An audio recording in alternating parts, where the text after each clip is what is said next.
السلام علیکم ناظرین، آپ کو صلاح الدین ڈرامے کی قسط نمبر 59 میں خوش آمدید۔ قسط کے شروع میں صلاح الدین رضا کو قتل کر کے شمسا کی جان بچاتا ہے اور شمسا سے اپنی محبت کا اظہار کرتا ہے۔ عمالق سائرہ خاتون کی مدد سے دمیاق میں اپنی بحری بیڑوں کی طاقت بڑھانے میں کامیاب ہو جاتا ہے۔ ادھر بورو سائرہ خاتون سے کہتا ہے کہ میں نے تم سے کہا تھا کہ اگر تم نے اپنے باپ کے راستے پر چلی تو تمہارا انجام بھی تمہارے باپ جیسا ہوگا۔ اس کے بعد بورو وہاں سے صلاح الدین سے ملنے کے لیے روانہ ہو جاتا ہے اور آخر جنگل میں بورو کو شمسا اور صلاح الدین مل جاتے ہیں۔ بورو صلاح الدین کو تمام حالات سے آگاہ کرتا ہے۔ صلاح الدین اپنے محل واپس آ کر قاضی فاضل سے کہتا ہے کہ جلد از جلد میرے تمام لوگوں کو اکٹھا کیا جائے، میں ان سے کچھ اہم بات کروں گا۔ دوسری طرف قدس میں عمالق ولیم سے کہتا ہے چیٹلیون قسطنطنیہ سے آنے والے لشکر کو لینے جائے گا، جبکہ لارڈ گائے شہزادی سبیلیا کو لینے جائے گا۔ لارڈ گائے بہت پرجوش ہوتا ہے کہ میری شادی اب جلد از جلد شہزادی سبیلیا سے ہو جائے گی، لیکن یہ سب عمالق کی ایک چال ہے تاکہ وہ بالیان کو آزما سکے۔ اس کے بعد ہمیں مصر میں شمسا کو دکھایا جاتا ہے جو قاضی فاضل کو سارا واقعہ سناتی ہے کہ کیسے صلاح الدین نے میری جان بچائی اور اپنی محبت کا اظہار کیا، لیکن وہ یہ نہیں جانتے کہ میں بھی اسلام قبول کرنے والی ہوں۔ تو قاضی کہتا ہے کہ آپ کا اسلام قبول کرنا صلاح الدین کے لیے ایک اچھا تحفہ ہے، اور اس کے بعد شمسا میلہ کے بارے میں پوچھتی ہے کہ اب وہ محل میں رہے گی اور اس نے صلاح الدین سے مدد مانگی ہے۔ تو قاضی فاضل کہتا ہے کہ فی الحال تو ہمیں میلہ سے اب کوئی خطرہ نہیں ہے۔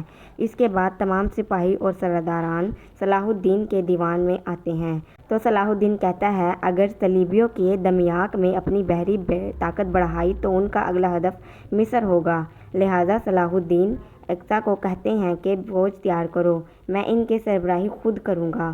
دوسری طرف شیٹلیون جو کہ بہت پرجوش ہوتا ہے کہ اب ہمیں دمیاق میں اپنی طاقت بڑھائیں گے، تو شیٹلیون کے ساتھ ایک کمانڈر بھی ہوتا ہے جس کا نام سانگاریوس ہوتا ہے اور وہ لشکر لے کر آتا ہے۔ ادھر صلاح الدین لطیف سے کہتے ہیں ہمیں جلد ہی بالبیڈن کی بیماری کی خبر بالیان کو پہنچانی ہوگی تاکہ وہ خبر عمالق تک پہنچا دے، اور لطیف میں جانتا ہوں کہ بالبیڈن کا علاج تم کرو، جہاں تک مجھے صلیبیوں کو پتہ ہے ان کے پاس اس بیماری کو حل کرنے کے لیے کوئی بھی حکیم موجود نہیں ہوگا۔ تو خلیل صلاح الدین سے کہتا ہے کہ اگر ہم بالبیڈن کی بیماری کا سہارا لے کر دمیاق میں اٹھنے والے لشکر کو روکیں تو صلاح الدین خلیل کی بات سن کر بہت غصہ ہوتا ہے کہ اب ہم ایک مظلوم بچے کی جان کے ساتھ کھیلیں گے۔ ادھر صلاح الدین اپنی والدہ فاطمہ خاتون سے کہتے ہیں کہ اگر میں جنگ سے لوٹ آیا تو میں واپس آ کر شمسا خاتون سے شادی کروں گا، اور اس کے بعد صلاح الدین قاضی فاضل سے کہتے ہیں کہ یہ اعلان کر دو کہ میری جنگ سے واپس آنے کے بعد میں شمسا خاتون سے شادی کروں گا تاکہ میری غیر موجودگی میں کوئی شمسا کو تنگ نہ کر سکے۔ اس کے بعد صلاح الدین امیر یایوکی کو جنگ کے بارے میں بتاتے ہیں تاکہ وہ سلطان سلنور الدین تک یہ خبر پہنچا دیں۔ اس کے بعد شمسا میلہ سے ملاقات کرتی ہے اور اسے بتاتی ہے کہ جلد ہی میں صلاح الدین سے شادی کرنے والی ہوں۔ میلہ جو کہ اپنا قلعہ چھوڑ کر مصر آتی ہے اور یہ منصوبہ بنا رہی ہوتی ہے کہ میں صلاح الدین سے شادی کر لوں گی، اس کا یہ منصوبہ ناکام ہو جاتا ہے۔ تو ناظرین کرام، اس کے ساتھ ہی ویڈیو کا ہوتا ہے اختتام۔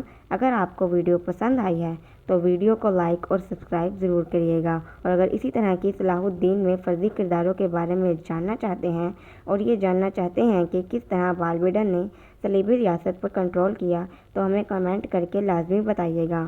ملتے ہیں کسی نئی ویڈیو میں کسی نئی موضوع کے ساتھ، تب تک کے لیے اللہ حافظ۔